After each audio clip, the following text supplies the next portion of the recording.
Hey guys, I'm Emma Cox, I'm Rachel DeMille. and we are going to talk to you about a project that's just really near and dear to our hearts. It's kind of been a big deal in both of our lives, and it kind of came about because we were seeing a need in the TJEd community. A lot of people really needing some help, some guidance, and some resources for that love of learning age. And even outside of the TJEd community per se, but even in the wider homeschooling community, people really needing resources and help to facilitate that age group of love of learning. The place where we saw the vacancy is in a kind of resource that empowers mentoring, empowers the use of classics, empowers the use of inspiration, and empowers the individual learner to take ownership of their learning and to really feel like it's their job to supply the interest and the effort and to take advantage of the resources that are available to them. And that's such a fine line to walk as a parent and as a learner, to know how to really maximize that relationship so that the best educational outcomes are taking place and the best family outcomes are taking place. Because you really want everyone to have the right relationships and the right feelings along the way, but you also want to make sure that when it's time to start transitioning into scholar phase, that transition is the natural next step. It's not just a nothing happens in that time. It's not just an unschooling approach, but adding to that the real hands-on, active environment that leads to a transition to scholar phase later on, which is that love of learning. Yeah, a lot of people refer to it as child-led, and this isn't not child-led. It's child-led plus mentor-inspired. It's intrinsically motivated and extrinsically inspired. And so right there, that extrinsically inspired for a lot of people has just been a question still. Okay, but how? What is actually to be done? What's the ideal format for that? What do I actually do? What are we supposed to study? What does it look like? A lot of people... And how do I make sure I'm not missing anything? How do I make sure that I'm covering all the things that are important? Or programming too much in all of these different ways. How do I mentor several different kids who are at different levels? Parts. Yeah, exactly.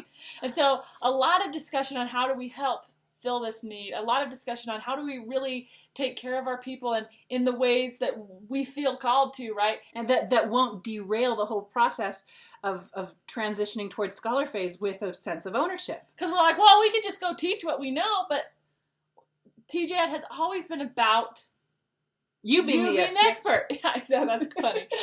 I guess we passed the test, right, on what it's always been about. Because again, we want to build the whole family. We want to be a resource to you as the parent. We want to help you create the environment because at the end of the day, you are the expert on your home.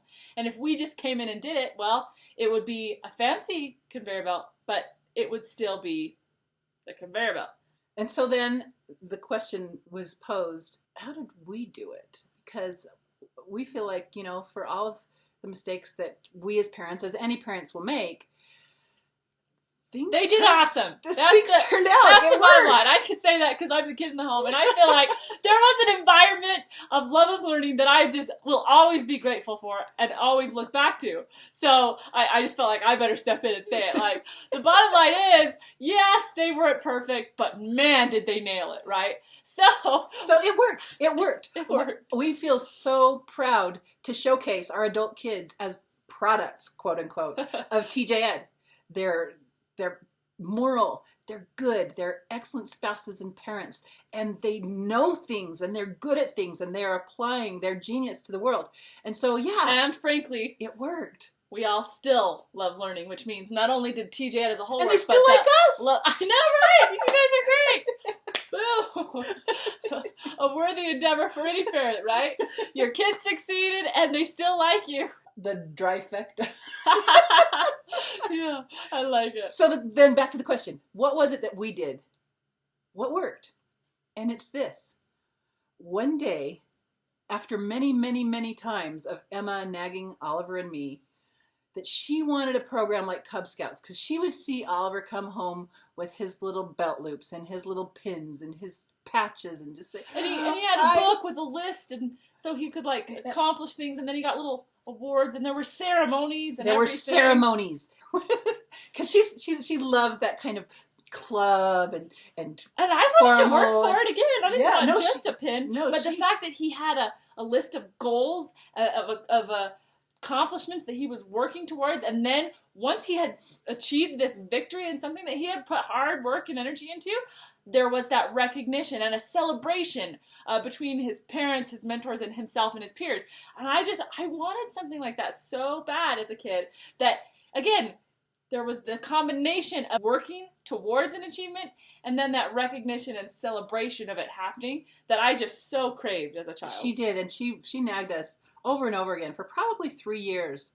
And then all of a sudden something clicked with Oliver and me. It wasn't like, oh, we all of a sudden saw what a good idea it was. It just felt like the timing was all of a sudden right. And so I remember sitting down with our clunky old PC and we made a list. Oliver and I made a list. What are the kinds of things that we would like our children to have a connection with, to have exposure to have a sort of rapport with, feeling like they know just enough about that subject to know that they think it's interesting and they'd be willing to return to it again sometime.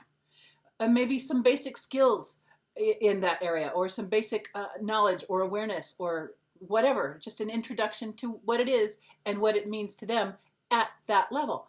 And so we made a list, and that list was probably, I don't know, 100 items long, and then we saw that a lot of them were sort of duplicated, and so we pared it down until it felt really good. And then we kind of saw, these sort of work well if we combine them into different areas, so that these ones are sort of like this type, and these ones are sort of like this type. And we pared it down even further, and lo and behold, it started to look like a club. It started to look like just what Emma had been begging us for.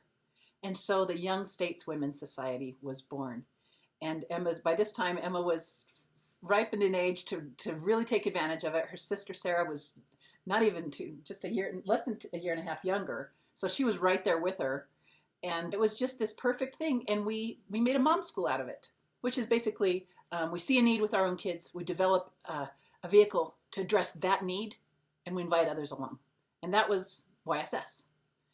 And we ran YSS for several years, and it was so effective for us and for dozens and dozens of other families in our region here. We had people that were traveling from hours away to come participate with us in our monthly meetings.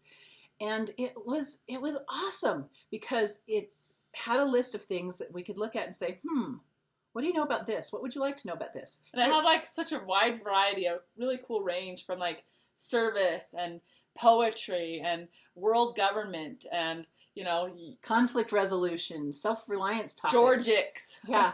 And it was basically, these are the kinds of things that we want our kids to have their feet wet before they enter scholar phase. And that was the vision. And so we created YSS, and over time we figured out that actually it works really well for boys too. So YSS doesn't just stand for Young Stateswomen Society anymore. It's Young Statesmen and Stateswomen.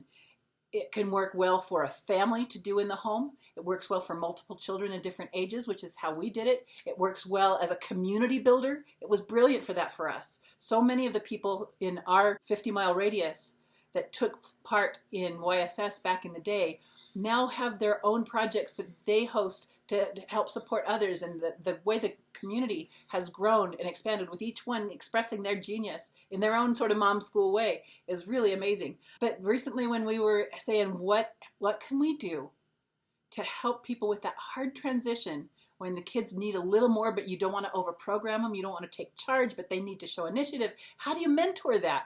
Well, we actually know. What? We did that. It worked.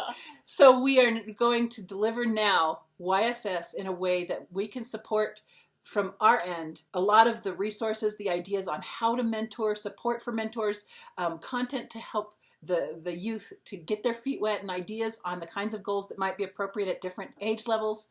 And we are just so excited. This is a project of the heart for us because our girls have done it and it was foundational for our family's success, and we feel like it's going to be a great blessing to others who are looking for what we needed at that time.